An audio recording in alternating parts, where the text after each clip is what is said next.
Assalamualaikum warahmatullahi wabarakatuh.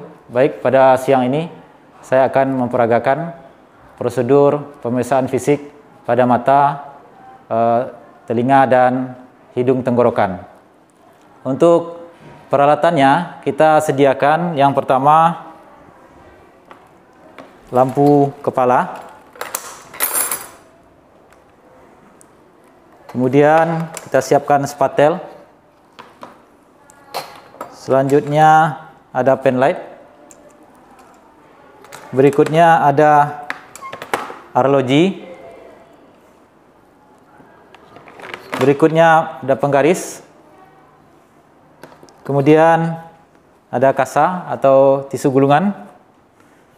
Berikutnya ada spidol. Berikutnya kita siapkan Snellen chart. Baik, itu untuk alat-alat yang akan kita lakukan untuk pemeriksaan mata, kepala, telinga, hidung, dan tenggorokan. Baik, kita akan lakukan prosedur untuk pemeriksaan fisik pada mata. Langkah yang pertama adalah kita menjaga infeksi nosokomial, mencegah infeksi nosokomial dengan mencuci tangan 6 langkah. Hari ini kita punya alat hand rub berbasis alkohol.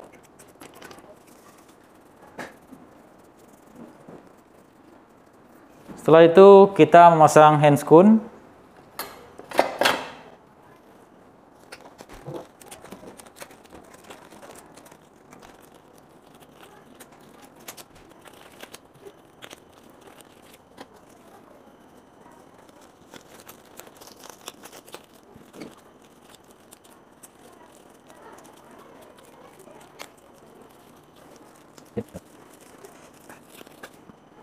Setelah kita menggunakan sarung tangan, kita dapat pastikan diri kita terlindung dari infeksi nosokomial ataupun transmisi yang mencegah kita menularkan kepada pasien ataupun pasien ke kita ataupun dari alat. Selanjutnya kita tutup gorden atau sampiran untuk memberikan privasi kepada pasien. Kemudian berikutnya adalah kita mulai dari pemeriksaan fisik kepala. Kepala kita lakukan inspeksi. Inspeksi kita lihat gambaran umum dari kepala. Apakah bentuk, dari segi bentuk kita lihat apakah simetris antara kiri dan kanan, kemudian lihat adakah benjolan, kemudian adanya ketidaksimetrisan antara kiri dan kanan. Kemudian berikutnya adalah kita lakukan pemeriksaan palpasi, palpasi kita mulai. Nah, palpasi kita lihat dari mulai rambut, kita lihat bagaimana keadaan rambut ini, apakah warnanya bagaimana warna, kemudian apakah beruban, kemudian hitam, ataupun kemudian di kulit kepala kita raba, lakukan palpasi, adakah lesi, adakah luka di kulit kepala, atau lain sebagainya. Kemudian berikutnya adalah kita lakukan pemeriksaan fisik pada mata. Baik, pemeriksaan fisik pada mata, kita lihat yang pertama. Pertama, ukuran dari kedua bola mata antara kiri dan kanan. Bandingkan ukuran bola mata kiri dan bola mata kanan. Baik, kita akan masuk pada pemeriksaan mata. Pemeriksaan mata, kita akan lihat pertama kali organnya adalah kelopak mata. Kelopak mata kita bandingkan antara kelopak mata kiri dan kelopak mata kanan. Kita lihat keadaan secara umum. Bagaimana keadaan kelopak mata? Dari segi warnanya kita samakan dengan warna kulit. Apakah warnanya terlihat tidak normal seperti adanya warna hematom, kemerahan bercampur dengan kebiruan, itu menandakan adanya trauma ataupun juga benturan dengan benda tumpul. Kemudian kita juga melihat kelopak mata, bagaimana si pasien mampu menutup kedua bola mata. Caranya adalah Pak, nanti coba tutup matanya dan dibuka. Tutup, buka, tutup, buka. Baik. Kedua bola mata mampu menutup dan membuka secara sempurna. Nah, di sini ada dua macam jenis gangguan, yaitu dropping eyelids dan ptosis. Ptosis adalah gangguan di mana mata tersebut hanya bisa menutup setengah. Ya, seperti orang terbuka atau tertidur, ya, atau bangun tidur. Nah, pada keadaan si pasien ini tidak ada gangguan namanya dropping eyelids dan adanya ptosis atau kelopak mata tidak mampu menutup dengan sempurna. Baik, yang berikutnya adalah kita lakukan pemeriksaan konjungtiva. Nah, pemeriksaan konjungtiva kita akan memeriksa bagian dalam. Nah, mohon dibuka dulu maskernya, Pak. Baik. Pada pemeriksaan konjungtiva kita akan lihat bagian dalam, di mana kita akan menggunakan jari jempol untuk melakukan penekanan pada kelopak mata bawah, di mana pasien kita anjurkan untuk melihat ke atas sambil kita melihat warna dari konjungtiva. Baik, silakan nanti Pak dilihat ke atas, lihat ke atas Pak. Pak, bisa dilihat warna konjungtiva berwarna kemerahan, ya. Nah, di sini bisa kita analisis ada beberapa macam gangguan. Kalau warna konjungtivanya berwarna pucat, ya, berarti adanya konjungtivanya dikatakan anemis atau anemia. Nah, itu bisa dikatakan mengalami indikator gangguan pada hemoglobin. Nah, pada kondisi ini tidak terjadi gangguan, konjungtivanya normal. Kemudian kita juga melakukan pemeriksaan pada sklera. Nah, kita bisa lihat, kita minta pasien melihat ke depan lurus. Kita minta pasien membuka mata Pak secara lebar. Baik, bisa kita perhatikan skleranya berwarna normal, warna putih. Nah, pada keadaan gangguan skleranya itu akan berwarna kekuningan. Nah, kekuningan pada sklera itu namanya ikterik. Nah, ikterik ini bisa kita indikasikan mengalami gangguan atau penyakit. Baik, pada pemeriksaan pupil dan iris kita perlu lihat warnanya. Kemudian pada pemeriksaan pupil kita menggunakan alat berupa penlight. Caranya adalah secara lateral kita sinari pupil tersebut. Coba lihat ke depan, Pak. Nah, buka.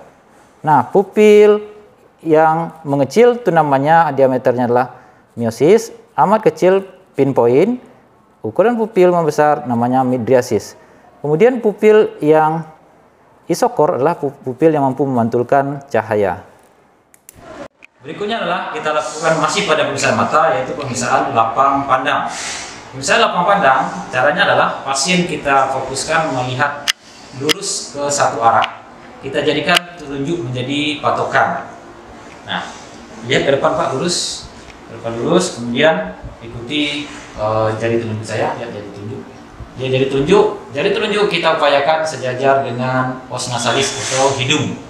Nah, kemudian berikutnya adalah kita bawa tangan kita lateral atau ke samping sambil kita menganjurkan pasien atau mengarahkan pasien untuk memberikan aba-aba kapan terakhir telunjuk ini mampu dilihat. Bapak jangan lihat kemana-mana, lihat hanya ke depan. Kemudian kapan terakhir terlihat telunjuk, maka katakan dengar tidak. Baik, kita mulai. Lihat Pak, lihat ke depan Pak, lurus matanya. Lihat,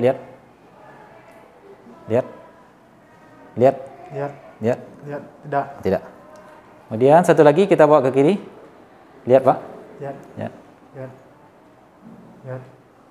tidak.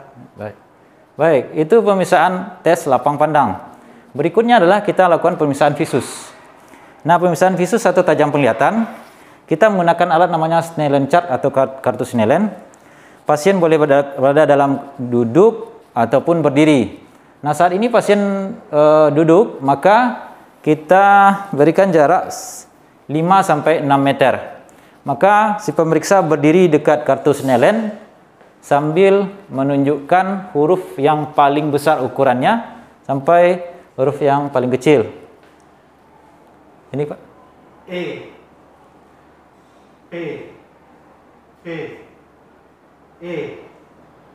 O.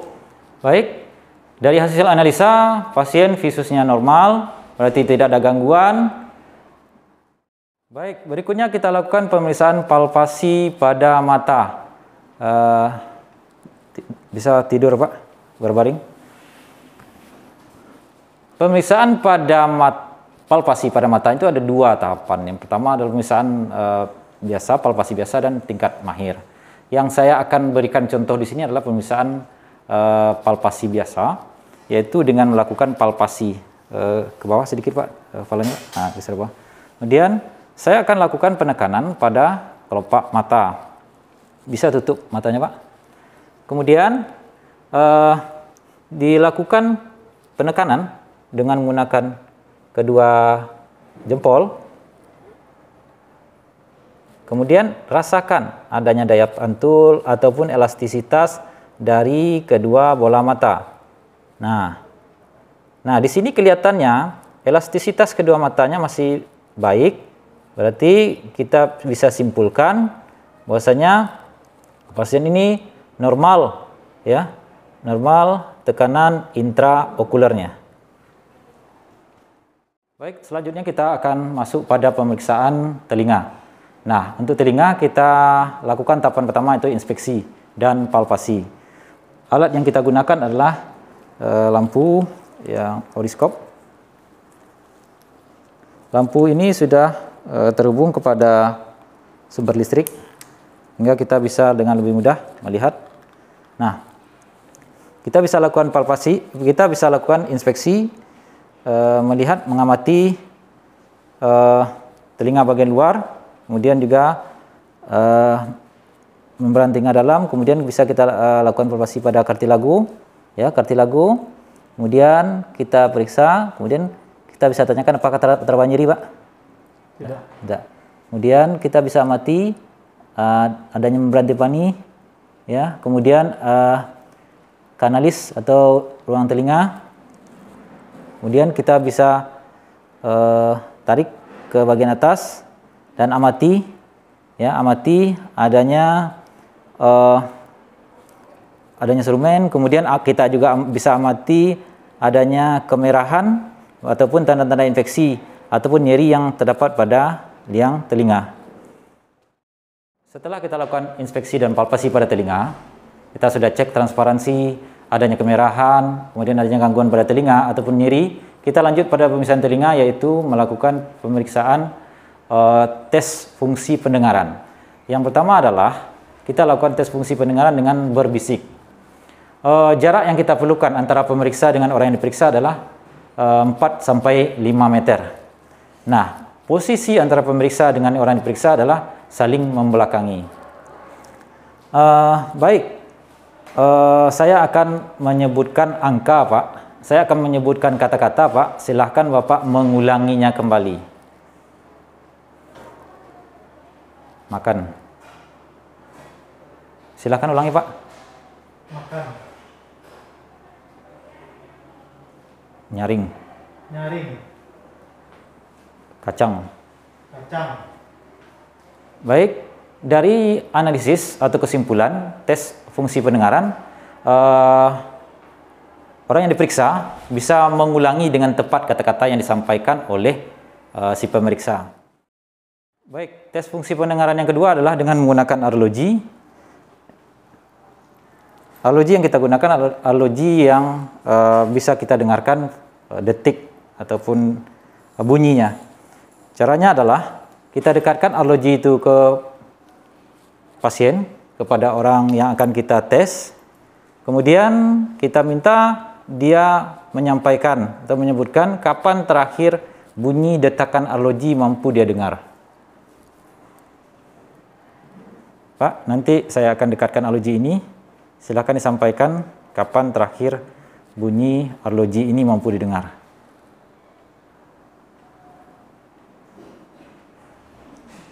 Tidak terdengar. Tidak dengar. Ini, Pak. Terdengar. Terdengar. Terdengar. Terdengar.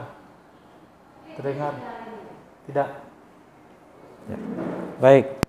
Sampai jarak ini kira-kira 10-15 cm mampu didengar oleh si pasien ataupun orang yang akan kita periksa. Idealnya adalah orang yang akan kita periksa dengan menggunakan arloji yang mampu didengar berfungsi baik, jarak normalnya adalah 25 sampai 30 cm. Baik, pemisahan fungsi berikutnya adalah kita lakukan dengan menggunakan alat garpu tala. Jadi garpu tala ini kita dekatkan ke salah satu telinga, yaitu bisa dekstra kanan atau sinistra kiri pada tulang mastoidnya. Kita harapkan ada tulang mastoidnya itu mampu memberikan sinyal ke membran timpaninya. Jadi kita minta dia menyebutkan kapan terakhir bunyi itu mampu dia dengar setelah kita getarkan dengan garpu tala. Baik, kita cobakan.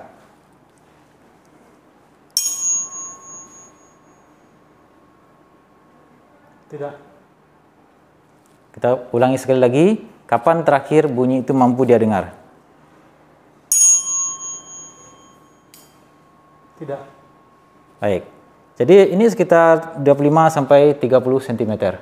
Nah, ini pendengarannya sudah baik karena ini memang normal. Kemudian kita cobakan pada tadi di telinga kanan, kita cobakan pada salah satu telinga yang lain yaitu sebelah kiri.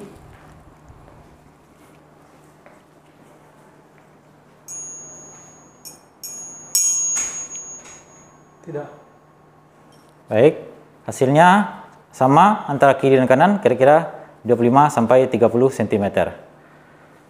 Baik, berikutnya kita lakukan tes Weber, yaitu dengan menggetarkan garpu tala di os oksipital, artinya di ubun-ubun. Kemudian kita minta si pasien untuk menyampaikan telinga mana yang mampu dia dengar lebih keras daripada telinga yang lain. Misalnya telinga kanan lebih keras dia rasakan atau dia dengar bunyinya dibandingkan dengan telinga kiri. Baik Pak, nanti saya akan getarkan garpu tala di ubun-ubun Bapak, di atas kepala Bapak. Pak sebutkan mana di telinga mana yang lebih keras bunyinya.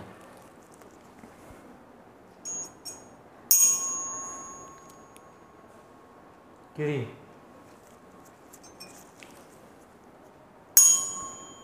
Kiri. Baik. Berarti telinga kiri lebih kuat mampu mendengar gelombang suara dibandingkan dengan telinga kanan. Nah, ini mungkin bisa kita rekomendasikan untuk pemeriksaan di telinga kanan.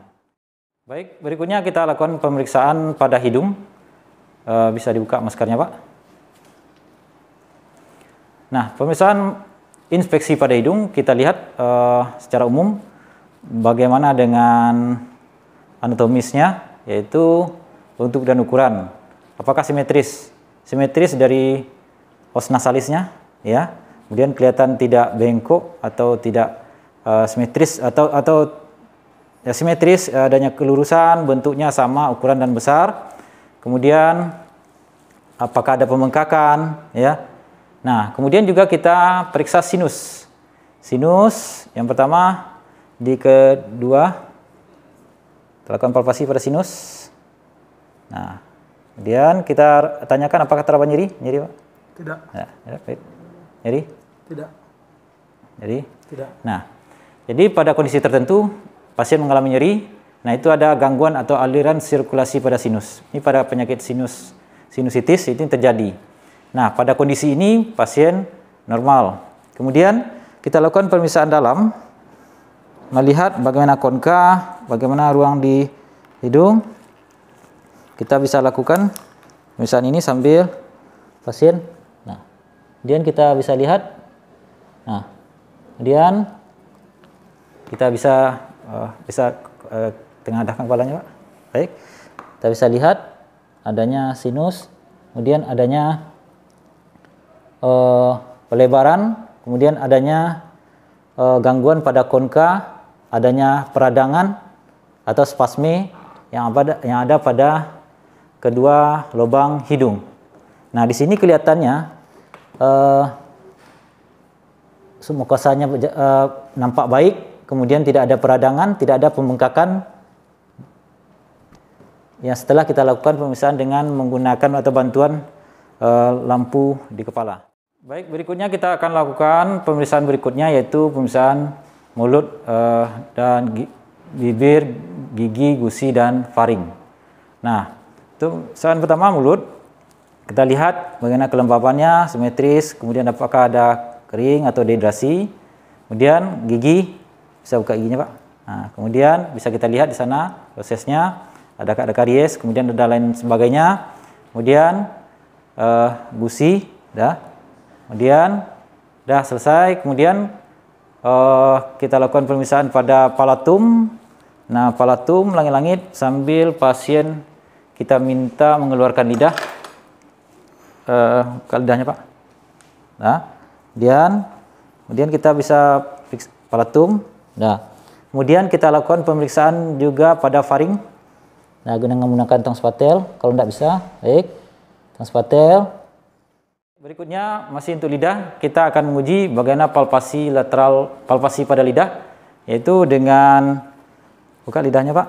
Kita bungkus lidahnya, ujung lidah dengan menggunakan kasa ataupun tisu gulung.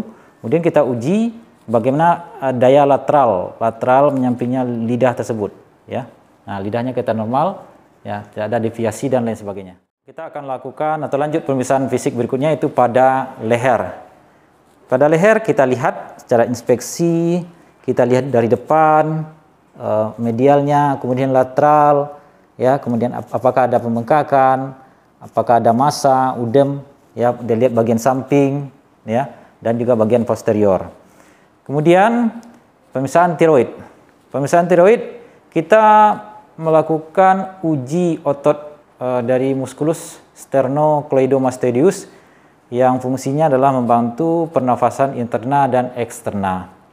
Ya.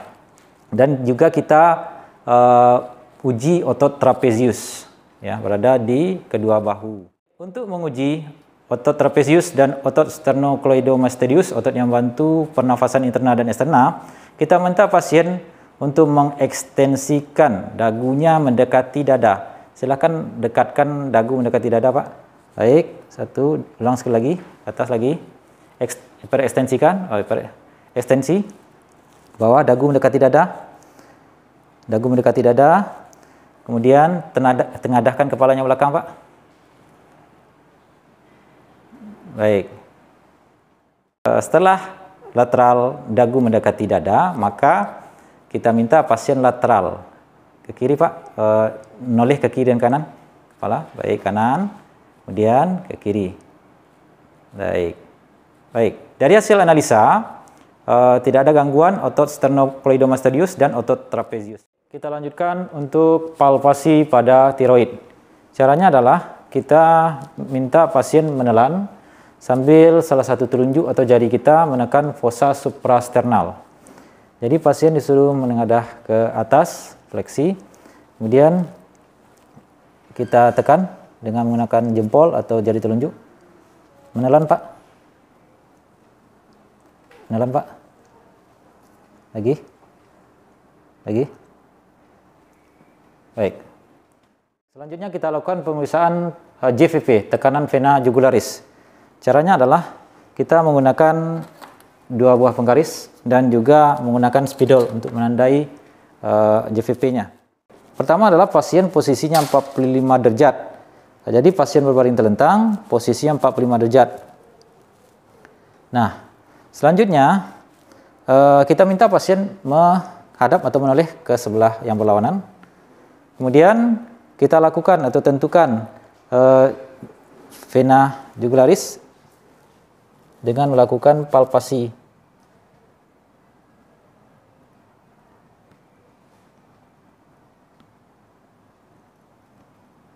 Nah, kemudian kita tentukan titiknya. Selanjutnya, kita tentukan angulus Ludovici. Nah, kita minta buka baju pasien bentar. Kita tentukan titik angulus Ludovici, yaitu antara manubrium sterni dan sternum. Nah, letaknya di sini.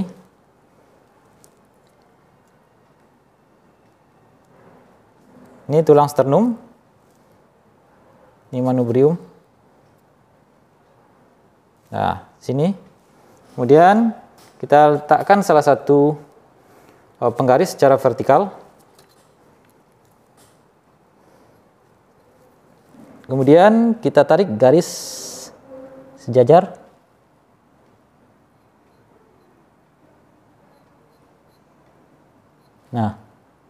Nah, normalnya adalah